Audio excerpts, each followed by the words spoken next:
चलो भाई पढ़ना स्टार्ट करें। क्या टॉपिक पढ़ रहे थे हम? राष्ट्रपति, लोकसभा, राज्यसभा, कैसे नियम बनते हैं, कैसे कानून बनते हैं ना। आज अभी मैं थोड़ी देर पहले कुछ देख रही थी, उसमें एक खबर और आ गई है। जीएसटी कुछ चीज़ों पे और लगेगा, जिसमें आपका जो गेहूं के ऊपर कुछ था कि पता नहीं कौन से वाले के ऊपर, पूरी खबर तो नहीं पढ़ी पर मोटा मोटा सा नज़र में आया कि आपके किचन का राशन जो है वो और महंगा हो जाएगा अब आने वाले महीने से। तो ये मान के चलो कि महंगाई बहुत तेज़ गति से ऐसी बढ़ती रहेगी। अब मेहनत करो ताकि अपना घर चला सको आगे। चलो अब आते हैं नई चीज़ जो हम पहले पढ़ चुके, उसको रिवाइज करते हैं। कैसे बनते हैं कानून? पहले क्या लाया जाता है? विधेयक को इंग्लिश में क्या कहते हैं? ये दो तरह के होते हैं, कौन कौन से? साधारण और धन। साधारण को क्या कहते हो? ऑर्डिनरी। और धन को मनी बिल। ये ऑर्डिनरी बिल है और ये मनी बिल। मनी बिल सिर्फ कहाँ पेश होगा? पहले किसकी परमिशन लेनी पड़ेगी? प्रेसिडेंट ऑफ इंडिया, यानी POI। आज इलेक्शन है ना, आज ही तो इलेक्शन है। आज इलेक्शन है किस पोस्ट का? राष्ट्रपति का। राष्ट्रपति की पोस्ट का इलेक्शन है, क्योंकि किस तारीख को नई शपथ लेनी है? 25 को। 25 जुलाई 2022। तुम्हारे कौन से नंबर के राष्ट्रपति बनेंगी? ये 14th नंबर के राष्ट्रपति हट जाएंगे। कौन? रामनाथ कोविंद। ये तारीख कब से सेम चल रही है? कौन था 25/7 को? नीलम संजीव रेड्डी। कब शपथ ली थी उन्होंने? 1977। 77 से 2022 आ गया। और अब अखबार पढ़ना, कल अखबार पढ़ना, 5-7 दिन अखबार पढ़ना, क्योंकि राष्ट्रपति का सबसे बड़ा मुद्दा है। सब जानते हैं राष्ट्रपति 15वें नंबर की महिला बनेंगी। कौन से नाम है? क्या नाम है उनका? द्रौपदी मुर्मू। क्योंकि किसकी कैंडिडेट है वो? बीजेपी की। और बीजेपी का ही ताना बाना चारों तरफ है। वापस आते हैं प्रेसिडेंट से। तो धन विधेयक सिर्फ कहाँ पेश होगा? सिर्फ कौन पेश करेगा? मंत्री। और धन विधेयक पर किसके स्टैंप और साइन चलेंगे इसकी फाइल पर? लोकसभा के अध्यक्ष के। कौन सा आर्टिकल था ये? आर्टिकल 110। साधारण या ऑर्डिनरी बिल कहीं भी पेश हो सकता है। कहीं भी का मतलब लोकसभा, राज्यसभा, कोई भी पेश कर सकता है। मतलब मंत्री भी और सांसद, MP भी, कोई भी पेश कर देगा। हमने देखा था कैसे कानून बना था। बिल से कानून की लाइन एक लंबी थी। ध्यान से बोर्ड पे देखो। इसको आज इस टॉपिक को किताब से कवर कर लेंगे। कोई भी बिल सबसे पहले पहली स्टेज में क्या किया जाता है? सेकेंड स्टेज पे इस पे बहस होती है। इस बहस से तुम्हें लगता है इतना आसान है 543 लोगों को मनवा लेना? बहुत आसान नहीं है। पता है क्या करते हैं? जब ये यहाँ रखते हैं ना तो इतनी लड़ाई झगड़े करते हैं, ये तू मैं, ये बिल पास नहीं हो पाता। यहाँ से इस बिल को ये भेज देते हैं एक समिति के पास। समिति में इन्हीं में से ये टोटल कितने लोग बैठे हैं? मान लो 543। हर पार्टी के अलग अलग आदमी होंगे, तो लगभग हर पार्टी का मेन कैंडिडेट लेके समिति बना दी जाती है। और समिति को कहते हैं कि आप डिस्कशन कीजिए। मान लीजिए इस समिति में 40 आदमी हैं, जिनमें से 15 बीजेपी के हैं, 7 कांग्रेस के हैं, 3 किसी के हैं, 2 किसी के, इस तरह से करके। तो अब सबके रिप्रेजेंटेटिव इस समिति के मेंबर हैं। यहाँ इसको बिल को रखा जाएगा और यहाँ ज़्यादा चीखने चिल्लाने की जरूरत नहीं होती, क्योंकि टीवी पे लाइव नहीं आता। इनकी तो लाइव चलती है, तो ये जानबूझ के बहस फालतू की करते रहते हैं। ये टीवी पे नहीं आना, सोच समझ के सारे डिस्कशन करके और फाइनली बिल को यहाँ से पास कर देती है। कौन पास करती है ये? इसका मतलब सेकेंड स्टेज के बाद बिल किसके पास गया था? समिति। इसको कमेटी कहते हैं। अलग अलग तरह की कमेटीज होती हैं, वो डिफरेंट टाइप ऑफ कमेटीज पढ़ेंगे, वो भी एक टॉपिक है। अभी सिर्फ इतना जान लो, समिति के पास गया। इस समिति ने रिपोर्ट बनाई कि भाई हमें ऐसा लगता है कि ये बिल ठीक है, लेकिन इसमें ये और ऐड कर सकते हैं। फिर इसने रिपोर्ट पहुंचा दी उनके पास और तीसरी स्टेज में यहाँ पर इसको पारित कर दिया गया। तो सेकेंड स्टेज के बाद समिति बन गई। सेकेंड स्टेज में ही उसमें से बिल को सारे डिस्कशन करके रिपोर्ट बना के फाइनली क्या करवा दिया गया? पारित। यहाँ से बिल अब कहाँ जाएगा? अगर मान लो ये लोकसभा थी तो कहाँ जाएगा? राज्यसभा। वहाँ फिर इसके ऊपर डिस्कशन करेंगे और ज़्यादा चांसेस हैं कि वो भी पारित कर दें, क्योंकि वो जानते हैं कि अगर हम अड़ गए, मना करेंगे, तो फिर ज्वाइंट सेशन, संयुक्त बैठक बुलाई जाएगी। और संयुक्त में किसकी चलने वाली है? नंबर ऑफ MP ज़्यादा हैं, इसीलिए राज्यसभा ज़्यादा चिक नहीं करती। हाँ, पावर उसको बराबर की है, वो रोक सकती है किसी भी साधारण बिल को। अगर मनी बिल है तो ठीक है, ये पावर नहीं रखती। कितने दिन की पावर है बस, और उसके बाद ये कुछ नहीं कर सकती। लेकिन अगर साधारण विधेयक है तो कितने महीने रोक लेगी? 6 महीने। हो सकता है साइन ना करे, मना कर दे, वहाँ इसकी पावर है। पर अगर ऐसा कुछ किया जाता है तो फिर राष्ट्रपति क्या बुलाएगा? संयुक्त बैठक। आज तक कितनी बार बुलाई गई है? और 3 बार। हर बार किसकी चली है? लोकसभा, क्योंकि इसके पास नंबर ऑफ MP सीट्स ज़्यादा हैं, तो इसी की मर्जी चलेगी। इतना सबको समझ में आ गया था? इस तरह से कानून बनते हैं। इंडिया में कानून बनाने के लिए सबसे बड़ी पावर किसके हाथ में है? संसद।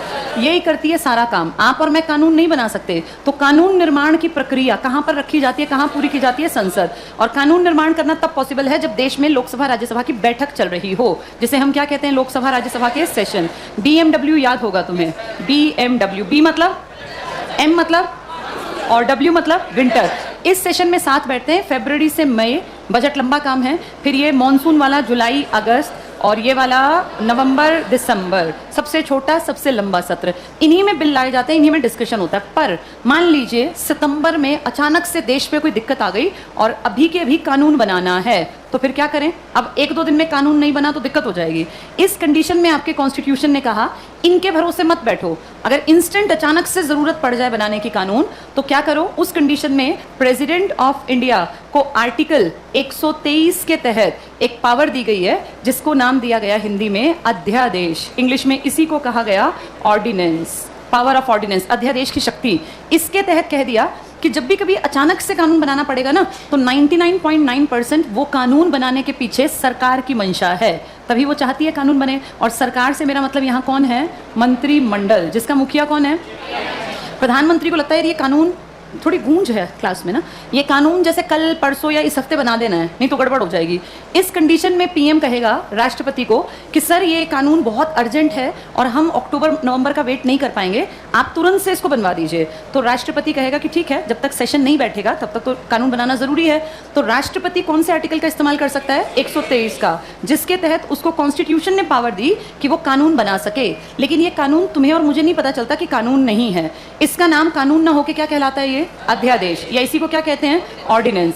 ये ऑर्डिनेंस आम जनता के लिए कानून ही है, बस इस पे बहस नहीं हुई। ध्यान से देखो, एक रास्ता था, लोकसभा से बिल कहाँ गया था और इससे कहाँ गया था, फिर इसने सिग्नेचर किए तब कानून बना था।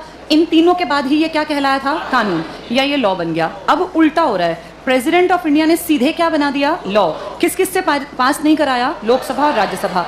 पर ये लॉ ना कहला के क्या कहलाएगा? ऑर्डिनेंस। अब क्या प्रावधान है भाई, इनसे पूछना जरूरी है। ठीक है, आपने लॉ बना दिया, ऑर्डिनेंस बना दिया, जब कभी इन दोनों की बैठक होगी, क्योंकि इनकी बैठक कितने महीने के अंदर हो जाएगी? 6 महीने। उन 6 महीने के अंदर इनकी बैठक जब भी हो, आप इसको पेश करवा देना, और पेश करके बहस करके इसको क्या करवा देना? पारित करवा देना। अगर आपने, राष्ट्रपति ने, ये बैठक बैठने के 42 डेज के अंदर इसको पेश नहीं करवाया तो ये ऑटोमेटिकली खत्म हो जाएगा, फिर ये लॉ नहीं रहेगा। यानी राष्ट्रपति की बताई बात भारत मानेगा, लेकिन तब तक मानेगा जब तक बैठक ना बैठे। जिस दिन बैठक बैठ गई, फर्स्ट डे से कितने दिन तक वेट किया जाएगा? 42। अगर 42 दिन तक भी ये पारित नहीं हुआ तो फिर इस पर मान लेंगे कि ये बेकार था, कानून इस काबिल नहीं था, इसको हटा देंगे। अगर 42 दिन से पहले ये पारित करा दिया तो तुम्हें और मुझे कोई फर्क नहीं पड़ेगा, क्योंकि हम पहले भी इसको कानून मान रहे थे और आज भी ये क्या कहलाएगा? कानून। लेकिन इसका एरो उल्टा है, जैसे एक एरो चला था लोकसभा से राज्यसभा, प्रेसिडेंट ऑफ इंडिया, कानून। अब सीधा क्या हुआ? अब क्या हुआ? ये प्रेसिडेंट ऑफ इंडिया ने क्या बना दिया था? कानून। और फिर किसकी तरफ भेजा? लोकसभा और राज्यसभा। जबकि यहाँ क्या था? लोकसभा राज्यसभा ने किसकी तरफ भेजा था? President of India. इसे कहा जाता है, जब इस तरफ चलता है, इसी को बोलते हैं ऑर्डिनेंस। तो ऑर्डिनेंस किससे किस तरफ एरो चलेगा? राष्ट्रपति से लोकसभा और राज्यसभा। आपके देश में ना RRB हैं, रीजनल रूरल बैंक्स, आज भी चलते हैं। हरियाणा ग्रामीण बैंक, गुड़गांव ग्रामीण बैंक, अगर तुमने नाम सुने हो, ये RRB पहली बार इमरजेंसी के टाइम बने थे। 1975 गांधी जी का बर्थडे था, 2 अक्टूबर, आपके देश में पहला रीजनल रूरल बैंक बना था और उसको नाम भी प्रथम दिया गया था। तो देश का पहला रीजनल रूरल बैंक क्या नाम दिया गया? प्रथम। ये फर्स्ट RRB था। इंदिरा गांधी ने फोन घुमाया था फखरुद्दीन अली अहमद को, तब ये बनाया था ऑर्डिनेंस से। आज तक चल रहे हैं, 2022 तक। इसका मतलब वो कितने दिन, जब बैठक बैठी होगी, कितने दिन में पास करा दिया होगा? 42 दिन में। क्लियर सबको? ये पेपर में 42 दिन को वीक्स में दे देते हैं, तो उस कंडीशन में 6 सप्ताह आंसर आएगा, क्योंकि 6 7 ही 42 होता है। तो कितने हफ्ते के अंदर? 6 हफ्ते के अंदर। किसी को कोई डाउट तो नहीं है इसमें? अभी भी गूंज रही है आवाज़, तुम्हें पता नहीं चलता? आवाज़ में गूंज, इससे पहले भी ऐसी गूंज थी, इससे पिछली क्लास में नहीं थी? ठीक है, चलो। तो अब तुमसे कोई पूछे कि बताओ ऑर्डिनेंस कहाँ से कहाँ एरो चलेगा? प्रेसिडेंट ऑफ इंडिया से एरो कहाँ जाएगा? लोकसभा और राज्यसभा। जबकि नॉर्मल कानून कैसे चलता है?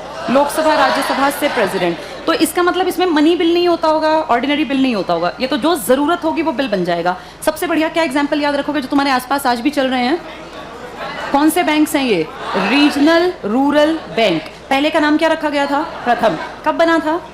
1976 75 में, 1975 में। कब बना था ये? अक्टूबर। तब देश में क्या लगा हुआ था? क्या ये आज तक चल रहे हैं, बंद हो गए? चल रहे हैं। इसका मतलब पहले ये बना होगा क्या? अध्यादेश, ऑर्डिनेंस। फिर क्या बन गया होगा? कानून। फिर कानून से इसकी स्थापना कर दी थी। ठीक है, ये बात समझ में आ गई? इंपॉर्टेंट है ये इतनी गूंज क्यों है क्लास में? चलो देखो जरा, ये सेम टॉपिक अब हम लोग बुक से पढ़ लेते हैं ताकि हमें दिक्कत ना आए।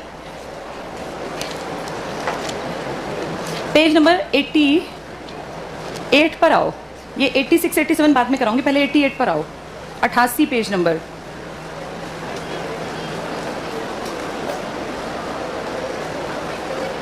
इसमें कुछ आर्टिकल्स दिए गए हैं। एक चीज मुझे बताओ, राष्ट्रपति अपनी मर्जी से कितने दिन तक फाइल को अपने पास रोक सकता है? भाई राष्ट्रपति के पास फाइल गई, इसको समझो सब लोग। लोकसभा ने पास किया, राज्यसभा ने पास किया, किसके पास फाइल गई? इसका टाइमलाइन कितना है? कितने दिन में ये पास करेगा, साइन करेगा? कोई है टाइम की? नहीं है, नहीं है। अब ध्यान से सुनो, आर्टिकल 111 तुम्हारे कॉन्स्टिट्यूशन का कहता है राष्ट्रपति जितना चाहे समय ले सकता है। इसके ऊपर कोई ये नहीं कह सकता सर 6 महीने से फाइल पड़ी है हमारे पास, वापस भेज दो, ऐसा नहीं कह सकते। अभी भी क्लास मतलब वो क्लैरिटी नहीं है, साउंड में अजीब सी गूंज है जो मुझे महसूस होती है। चलो, आर्टिकल 111 क्या कहता है? राष्ट्रपति कितने समय वापस करे? कोई समय ही नहीं है। इसीलिए इसको कह दिया राष्ट्रपति की वीटो, मतलब राष्ट्रपति की मर्जी है। राष्ट्रपति की वीटो कैसे कह दिया? बोर्ड पे देखते रहो, समझो। राष्ट्रपति को 3 चीजें दी गई। पहली बात, सर आपका मन करे तो आप फाइल पे साइन कर दीजिएगा, ना मन करे मत कीजिएगा, ना आप हाँ कहिएगा ना कहिएगा, आप चुप रहिएगा और रखे रहिए फाइल को। वो आपसे पूछेंगे साइन कर दिए तो आप कहिएगा नहीं अभी मैं विचार कर रहा हूँ, फिर 6 महीने बाद विचार कर रहा हूँ। आपको कोई जबरदस्ती नहीं कह सकता फाइल पे साइन करो, आपकी मर्जी है। ना आपने हाँ किया कि भाई मैं साइन करूंगा, विचार कर रहा हूँ, ना आपने मना किया। तो ये एक तरह से आपने कौन सी पावर इस्तेमाल कर ली? वीटो। राष्ट्रपति की वीटो है, वो कितने भी समय तक किसी भी फाइल को अपने पास रख सकता है, लेकिन वो धन विधेयक की नहीं होगी, क्योंकि धन विधेयक उससे पूछ के पेश किया था। अब ये वीटो कितनी तरह का है? पहला एक वीटो है जिसका नाम है एब्सोल्यूट वीटो, दूसरे का नाम है सस्पेंसिव वीटो, और एक का नाम है पॉकेट वीटो। तीनों को ध्यान से समझना। एब्सोल्यूट वीटो में क्या करता है वो? राष्ट्रपति, ये फिर अलग से वीटो की शक्तियों में एक्सप्लेन कर देते हैं, राष्ट्रपति में पढ़ाऊंगी इसको ज्यादा डिटेल से, भी सिर्फ सुन लो। वीटो की, एब्सोल्यूट वीटो में राष्ट्रपति साइन करने से मना कर देगा, पर ऐसा तो राष्ट्रपति नहीं कर सकता। राष्ट्रपति तो आपके यहाँ ये मान लीजिए एक कठपुतली है, असली पावर किसके पास है? पीएम। तो फिर कैसे मना किया? अगर कोई चीज बिल्कुल ही गलत है तो राष्ट्रपति मना कर सकता है। जैसे किसी राज्य का, मैं एक एग्जांपल देती हूँ, किसी राज्य में राष्ट्रपति शासन लगा हुआ था। राष्ट्रपति शासन जब लगता है तो राज्य के सारे काम देश करता है और उसके सारे कागजों पे साइन राष्ट्रपति करता है। अब वहां पे उस राज्य में कोई, मान लीजिए यूपी का एग्जांपल ले लेते हैं, यूपी में कभी राष्ट्रपति शासन, या सबसे बेस्ट एग्जांपल पेप्सू का देती हूँ जो रियल भी था। पेप्सू, पेप्सू समझते हो क्या है? PEPSU Patiala and eastern Punjab states union. तुम्हें पंजाब का एक हिस्सा मिला था, एक पंजाब का हिस्सा किसको मिल गया था? पाकिस्तान। तो पटियाला एंड ईस्टर्न पंजाब, अगर ये पंजाब है तो तुम्हें ये वाला मिला, ये ईस्टर्न था, ये वेस्टर्न मिला पाकिस्तान को। तो कह रहे हैं पटियाला एंड ईस्टर्न पंजाब जो तुम्हारे पास है, स्टेट्स यूनियन, आज जिसको तुम हिमाचल, दिल्ली, हरियाणा, पंजाब कहते हो ना, पहले ये पूरा एक बड़ा ग्रुप था और इसी का नाम क्या था? पेप्सू। इसी को पेप्सू बोलते थे। पंजाब तो बाद में जाके बना हरियाणा। इस पेप्सू में 1954 में परिस्थितियां बहुत खराब थी, राष्ट्रपति शासन लगाना पड़ा। राष्ट्रपति शासन लगा तो इनका बजट सब दिल्ली से पास हुआ, लोकसभा और राज्यसभा से। लोकसभा ने पास कर दिया, राज्यसभा ने पास कर दिया, राष्ट्रपति के पास गया, बजट पे साइन करने हैं। किसका बजट है ये? कायदे से पेप्सू को अपना बजट खुद देखना है, पर वहां क्या लगा हुआ है? राष्ट्रपति शासन। राष्ट्रपति के पास जिस दिन फाइल गई ना, उस दिन पेप्सू का राष्ट्रपति शासन खत्म हो गया। राष्ट्रपति ने पढ़ा, राष्ट्रपति ने कहा भाई हमारी क्या जरूरत, हम कौन है इसके बजट को डिसाइड करने वाले, अगला अपना काम खुद संभालेगा। और राष्ट्रपति ने बजट पे साइन करने से मना कर दिया। राष्ट्रपति ने मना क्यों किया? क्योंकि जरूरत नहीं थी। अगर राष्ट्रपति शासन चलता रहता तो क्या राष्ट्रपति मना कर सकता था? नहीं, फिर वो साइन करता। एक ये लॉजिकली इसने गलत नहीं किया, ठीक काम किया, इसीलिए इसने पावर यूज कर ली। ये राष्ट्रपति था, पहला राष्ट्रपति। 54 में कौन राष्ट्रपति था तुम्हारा? डॉक्टर। एक पॉइंट, दोनों इंपॉर्टेंट है, जो बता रही हूं किताब में नहीं लिखे, तुम्हें समझने हैं। दूसरा पॉइंट, ऐसा ही एक बार फिर हुआ, लोकसभा राज्यसभा से पास हो गया। एक आदमी था वीपी सिंह, प्रधानमंत्री, अपने जैसे 1 साल भर के पीएम बने थे और बड़े पैमाने पे तुम लोगों के लिए आरक्षण लागू कर गए थे, ओबीसी का 27%। जाते जाते उनका अविश्वास प्रस्ताव पारित हो गया, सरकार गिरनी है कल। आज मीटिंग बुलाई लोकसभा में और बोले हम सब अब कल तो हटी जाएंगे भाई, तो आज अपनी सैलरी पेंशन सब बढ़ा लेते हैं। ये ठीक है या गलत है? गलत है ना। कल तुम हटना, आज तुम पेंशन बढ़ा रहे हो, और क्योंकि इसकी सरकार है तुम मिसयूज कर रहे हैं ये। इन्होंने तुरंत अपनी फाइल तैयार की कि भाई हमारी पेंशन और हमारी सैलरी बढ़ेगी, और ये फाइल क्योंकि पैसे की है तो ये कौन सा विधेयक माना जाएगा? Money bill.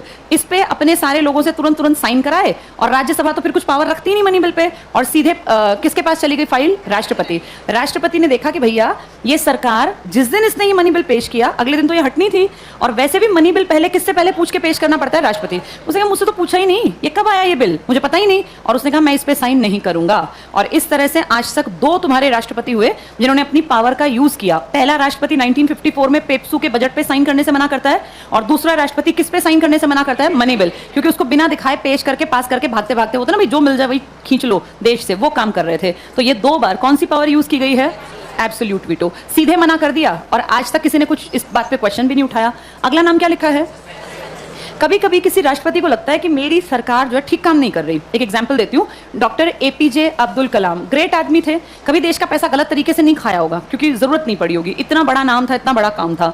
एपीजे के टाइम पर आपके देश में यूपी में जो ये अपना अमिताभ बच्चन की वाइफ है ना, क्या नाम है इनका? जया बच्चन।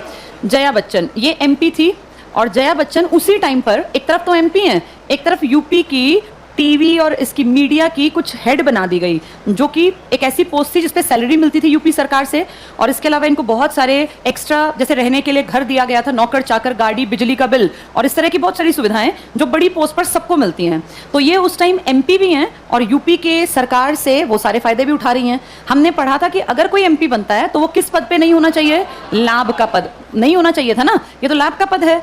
तो जब ये बात किसी ने उठाई ना, तो रातों रात, ये घटना है कांग्रेस के काल की, 2006 की, 2002 से और 7 तक तुम्हारे राष्ट्रपति रहे थे एपीजे। 2006 में रातों रात एक नया बिल बनाया गया और कहा गया कि ऐसे ऐसे कुछ पोस्ट लिख दी, इन पोस्ट पर जो कोई बैठा होगा वो लाभ के पद पर नहीं होगा। बिल पास कर दिया गया, उसमें वो सारी पोस्ट लिख दी जिनमें उनके चहीते लोग बैठे हुए थे। ये कांग्रेस काल की गड़बड़ है। अब ये बिल गया एपीजे के पास, एपीजे ने पढ़ा और एपीजे ने कहा यार ये तो सारे लोग सैलरी ले रहे हैं, जो तुमने पद लिखे हैं इनमें तो सब में सैलरी मिलती है, नौकर मिलते हैं, गाड़ी मिलती है, बिजली का बिल मिलता है, फोन का बिल मिलता है, तो ये तो सरकार का ऐसा पद है जिसपे टैक्स का पैसा इस्तेमाल होता है, ये तो लाभ का पद है। तो कहा नहीं सर ये लाभ के पद में नहीं आएंगे, आप साइन कीजिए। तो उन्होंने कहा मुझे गड़बड़ लग रही है, एक बार आप इस पर दोबारा से विचार कर लीजिए। यानी एपीजे ने इतनी हिम्मत दिखाई कि सरकार के खिलाफ, सरकार ने कहा साइन करो, और उन्होंने कहा मुझे गड़बड़ लगी है, एक बार दोबारा आप इस पे काम कीजिए। पहली बार में साइन नहीं किए, सेकंड टाइम फाइल वापस भेज दी। एक तरह से सरकार को चैलेंज कर दिया, क्योंकि सरकार के खिलाफ कदम उठाने जैसा बराबर हो गया। तो दूसरी बार जब फाइल आई ना, तो लोकसभा और राज्यसभा ने फिर ऐसे कैसी पारित कर दी। अब सेकंड टाइम में आपका राष्ट्रपति क्या था, उसको साइन करने पड़े ना चाहते हुए। लेकिन कांग्रेस एक बात समझ गई कि जो आदमी हमारे काम में टांग अड़ा रहा है ना, कल वो हमारे काम को और बिगाड़ सकता है। इसीलिए इतना ग्रेट आदमी, इतना काबिल आदमी तुम्हारे देश में दूसरी बार राष्ट्रपति बनने नहीं दिया। सोच के देखो एपीजे ने क्या करना था राष्ट्रपति बनके, कुछ अच्छा ही काम करते ना, लेकिन दोबारा नहीं बने। कौन सी पावर यूज कर गए थे? किस सरकार के टाइम की घटना है ये? कांग्रेस के टाइम की। तीसरा लिखा है पॉकेट वीटो। ये शायद मैंने आपको ट्रायल बैच में बताया भी हो। एक आपके राष्ट्रपति थे ज्ञानी जैल सिंह जी, इन्होंने सिर्फ एक बार पॉकेट वीटो यूज की थी, और उसका कारण था एक बिल, एक विधेयक लाया गया था जो किस पीएम के टाइम लाया गया था? राजीव गांधी। और राजीव गांधी के और जैल सिंह जी के रिश्ते इसलिए खराब थे क्योंकि राजीव गांधी को ज्ञानी जैल सिंह ने फोन घुमा के कहा था कि दिल्ली में फौज बुला लो, दिल्ली में दंगे होंगे, लेकिन राजीव ने यह कह के फोन काट दिया था कि आप चिंता ना करें, दिल्ली पुलिस अपने आप संभाल लेगी। और इनका यह फोन काटना एक खास कम्युनिटी की मौत का कारण बना था, सिख, क्योंकि 31 अक्टूबर 84 को इंदिरा गांधी का मर्डर और 1 नवंबर 84 को सिख विरोधी दंगे और खुलेआम सिखों का मर्डर किया भीड़ की भीड़ ने, और पुलिस ने कोई कार्यवाही नहीं की। ये बात किसको चुभी थी?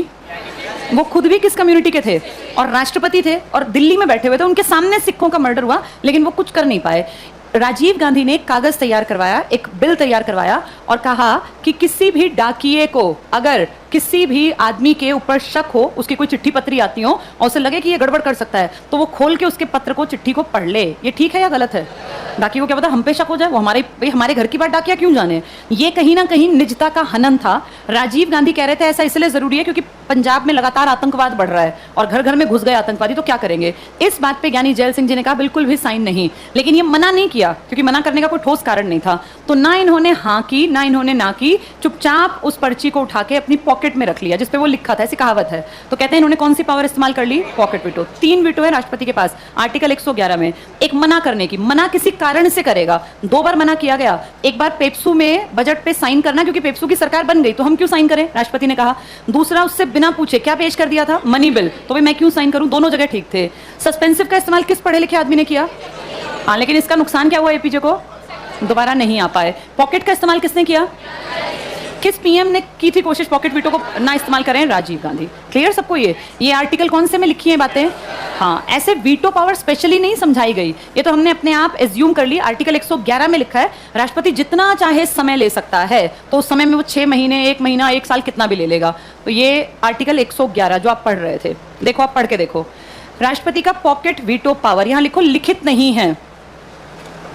जहां लिखा ना पॉकेट वीटो, यही लिख लो लिखित नहीं है। तो राष्ट्रपति कितना समय ले सकता है? कितना भी, उसकी मर्जी है। राष्ट्रपति मनमर्जी का समय ले सकता है साइन करने में, लिख लो ये बात। राष्ट्रपति मनमर्जी का समय ले सकता है, मनमर्जी का समय या कितना भी समय ले सकता है। कौन से आर्टिकल ने उसको आजादी दी? आर्टिकल 111 ने। चलो 112 पे आ जाओ। वार्षिक वित्तीय विवरण, जिसको असली शब्द क्या बोलते हैं? बजट। क्या बजट तुम्हारे कॉन्स्टिट्यूशन में लिखा है वर्ड? नहीं लिखा। बजट का असली मतलब क्या होता है? चमड़े का थैला। ये विदेशों से कॉन्सेप्ट आया था बजट। आर्टिकल 1, 2, 3 मोस्ट इंपॉर्टेंट में राष्ट्रपति की अध्यादेश जारी करने की शक्ति, president's ordinance issuing power. Ordinance अध्यादेश कब होता है? पढ़ के देखो। संसद के विश्राम काल। विश्राम कब होता है संसद का? जब क्या ना चल रहा हो? सेशन। कितने सेशन चलते हैं? कौन कौन से? BMW। बीच का जो ब्रेक है उसको बोलते हैं विश्रांत काल या छुट्टी का टाइम पीरियड। पढ़ के देखो। संसद के विश्राम काल में किसी अति आवश्यक विषय, बहुत इंपॉर्टेंट टॉपिक, ये टिक कर लो, ऐसे नहीं कोई भी फालतू का, अति आवश्यक विषय पर राष्ट्रपति के हस्ताक्षर से बनने वाला अस्थायी कानून। इसको स्थायी क्यों नहीं माना? कितने दिन बाद खत्म हो सकता है ये? 42 दिन। कब से गिनोगे? जिस दिन सेशन। मानो अब ये अगर हम लोग इसको जून में बनाते और बैठक हो किसी कारण अगस्त में, तो ये जून से अगस्त 42 दिन गिनेंगे या जिस दिन बैठक स्टार्ट होगी? बैठक स्टार्ट। अगर बैठक होती है 3 अगस्त को, तो 42 दिन 3 अगस्त से गिनने हैं। जून से अगस्त तक हमारे लिए क्या था? ये कानून। लेकिन सरकार को पता है कि कानून क्या है असलियत में? अध्यादेश। इसको साइन कराना पड़ेगा। पढ़ो आगे। तो अति आवश्यक विषय पर राष्ट्रपति के हस्ताक्षर से बनने वाला अस्थायी कानून। अगला पॉइंट पढ़ना। सामान्यतः अध्यादेश ऑर्डिनेंस सत्र प्रारंभ होने के बाद 6 सप्ताह तक जारी रहता है। 42 डेज लिख लो। ये गिनने तब से हैं जब बैठक बैठ जाए। अगर बैठक किसी कारण 3 महीने ना बैठे तो कानून 3 महीने चलेगा फिर। 42 डेज। अगला पॉइंट भी टिक करना। संसद के 2 अधिवेशनों में अधिकतम अंतराल कितने महीने का होता है? 6 महीने का। 6 मंथ से ज्यादा हो ही नहीं सकता। हमारा होता भी नहीं, क्योंकि हम 1.5-2 महीने में फिर बैठक कर लेते हैं। अगला पढ़ो। संसद के वर्ष में 3 सत्र होते हैं, बजट, मॉनसून, शीतकालीन। इंग्लिश में देखो BMW लिखा हुआ है, इसको सर्कल में ले लो BMW को। Budget session, monsoon session, winter session. पहला देखो बजट, फरवरी से मई, सबसे लंबा सत्र। यहां लिख लो सैंडविच ब्रेक, इसके बीच में आता है 15-20 दिन का सैंडविच ब्रेक। किस सेशन में आता है? बजट सेशन में। सैंडविच ब्रेक, बीच का ब्रेक होता है 15-20 दिन, उसमें सब अपने अपना काम करते हैं। मॉनसून सत्र पढ़ो, जुलाई से सितंबर, अगस्त तक चलता है। इतना लंबा खींचते नहीं, कोशिश करते हैं अगस्त में निपटा दे। शीतकालीन सबसे छोटा नवंबर दिसंबर, ज्यादातर 20 से 22 दिन का रखा जाता है। लिख लो यहाँ 20-22 दिन। 18 में भी खत्म कर सकते हैं वो। अगला पॉइंट देखो, संसद के सत्र की शुरुआत प्रश्नकाल से होती है। ये क्या है प्रश्नकाल? इसके बारे में थोड़ा सा जान लो।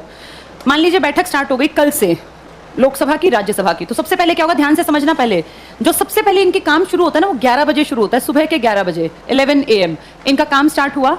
आते ही सबसे पहला 1 घंटा ये लोग डिस्कशंस करते हैं, और उस 1 घंटे को ये लोग बोलते हैं हमारा प्रश्नकाल है, क्वेश्चन आवर।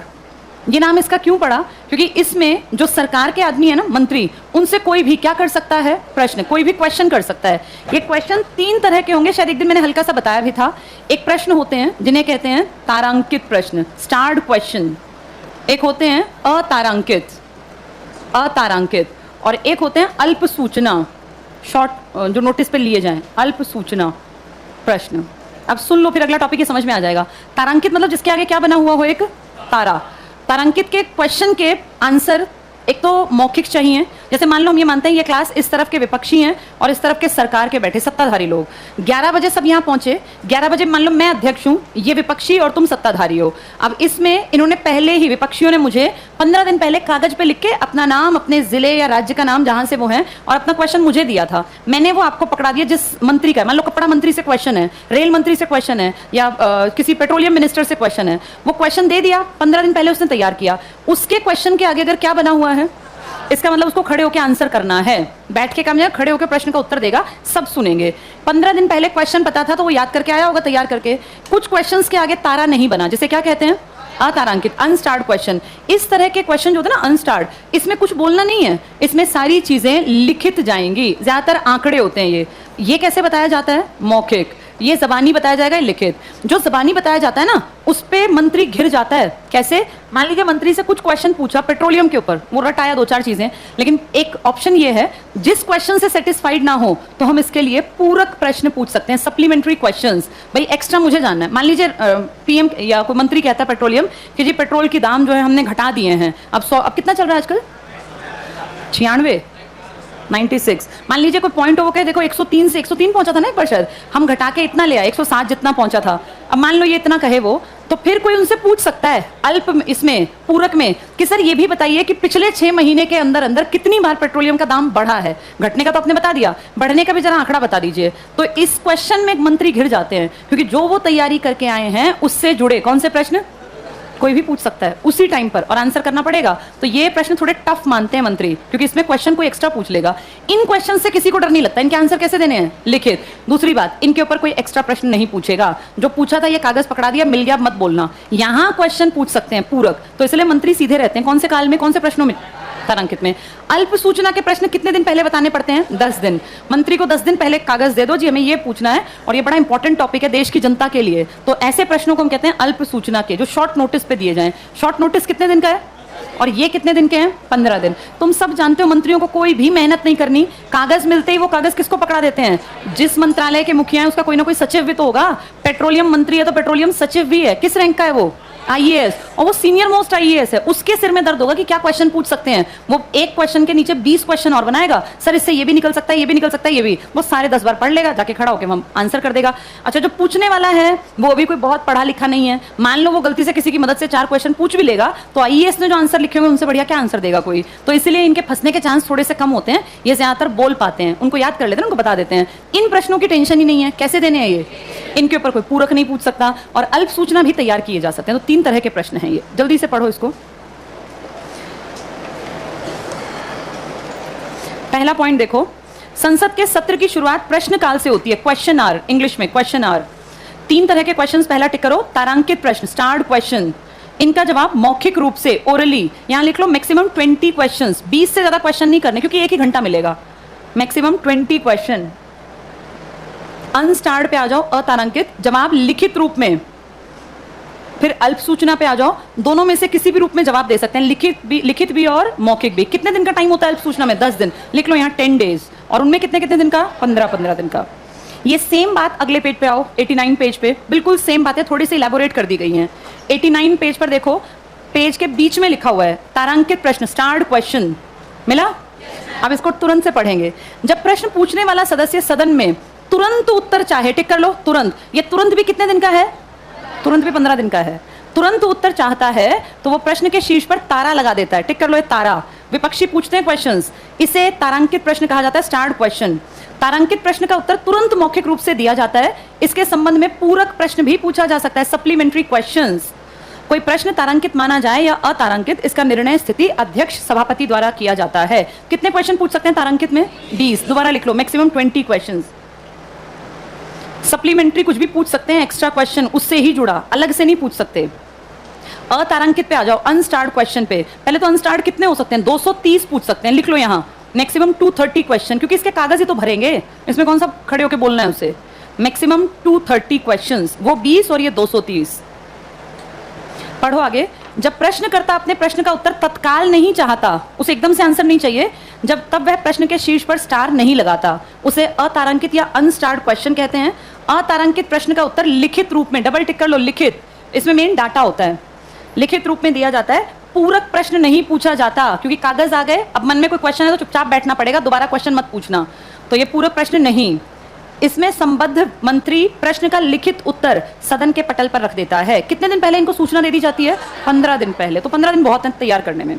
अल्प सूचना पे आ जाओ, कैसे होते हैं, मौखिक लिखित या दोनों? दोनों। कितने दिन पहले? 10 दिन पहले। यहां लिख लो मौखिक प्लस लिखित दोनों। इसके पास ओरल भी और रिटन भी दोनों हो सकते हैं अल्प सूचना वाले, ओरल प्लस रिटन। ठीक है, पढ़ो इसको। अल्प सूचना प्रश्न का संबंध किसी लोक महत्व, तुम्हारी मेरी लाइफ से जुड़ा कोई हो सकता है, लोक महत्व के तात्कालिक मामले से, कोई इंपॉर्टेंट मामला हो। साधारण प्रश्न के लिए निर्धारित अवधि के बजाय, अंडरलाइन करो, कम समय की सूचना। कितने समय की? 10 दिन की। कम समय में 10 दिन है। कम समय की सूचना पर पूछा जाता है, इसका उत्तर साधारणतया मौखिक दिया जाता है। क्या लिखित भी दे सकते हैं? बिल्कुल, लिखित भी दे सकते हैं। आगे पढ़ो। ज्ञातव्य है कि किसी साधारण प्रश्न को पूछने के लिए 10 दिन पूर्व, अंडरलाइन कर लो, 10 दिन पूर्व की सूचना।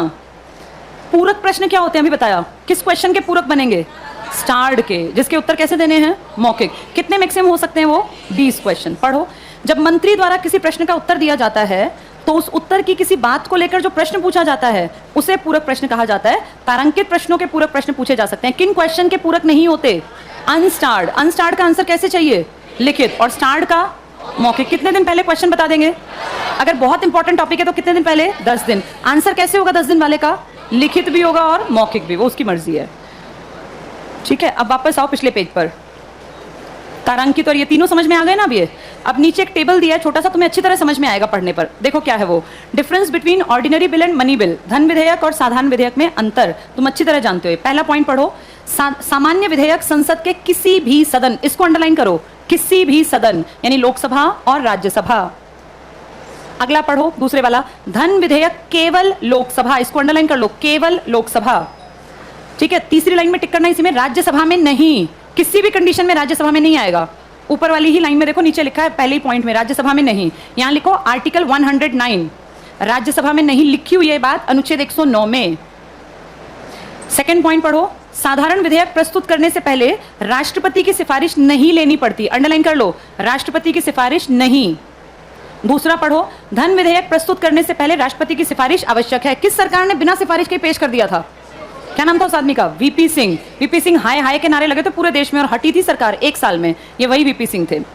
अगला पढ़ना, सामान्य विधेयक की स्थिति में, अंडरलाइन करो, लोकसभा राज्यसभा को समान अधिकार, 6-6 महीने कोई सी भी रोक ले। धन विधेयक के लिए मोस्ट इंपॉर्टेंट, लोकसभा को संपूर्ण शक्ति प्राप्त है, राज्यसभा इसे केवल कितने दिन तक? 14 दिन तक रोक सकते हैं, कुछ नहीं कर सकती। अगला पॉइंट, साधारण विधेयक में संयुक्त बैठक का प्रावधान है। क्या धन पर संयुक्त बैठक बैठी है कभी? राज्यसभा को पूछते भी नहीं है वो, ये टिक कर लो, संयुक्त बैठक का प्रावधान नहीं है। किस में नहीं बैठ सकते? धन पर। धन पे सारी पावर किसको दे रखी है? लोकसभा।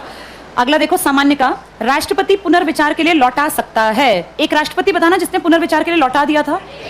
एपीजे ने। कौन सी वीटो इस्तेमाल की थी? Suspensive veto. किस सरकार के टाइम पे?